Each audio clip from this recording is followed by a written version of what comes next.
আসসালামু আলাইকুম গাইস, আমি খান আবার আসলাম একটি ইনফরমেটিভ ভিডিও নিয়ে। সেটি হলো ওরসালাইন এমন একটি প্রোডাক্ট সেটি অনেকেই নিয়ম জানে না, শুধু জানে যে ওরসালাইন পাতলা পায়খানা হলে খেতে হয়। কিন্তু ওরসালাইনের নিয়ম হলো একটি বাচ্চার ক্ষেত্রে বলি আমি, একটি বাচ্চা যখন তার পাতলা পায়খানা হবে তখন তার ওজনের সাথে পরিমাপ করে এক ওজন যদি তার 10 কেজি হয় তাহলে অবশ্যই তাকে খাওয়াতে হবে 10 চামচ ওরসালাইনের পানি।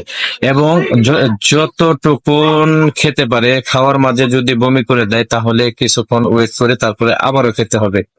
এবং যদি বাচ্চা 10 কেজি ওজনের বাচ্চাকে যদি 10 চামচের বেশি খাওয়ানো হয়, অনেক সময় তার ক্ষতি হতে পারে। Thank you very much. তথ্যমূলক কথা শেয়ার করে দিন, লাইক কমেন্ট করে আমার সাথে থাকুন। আসসালামু আলাইকুম ওয়া রাহমাতুল্লাহ।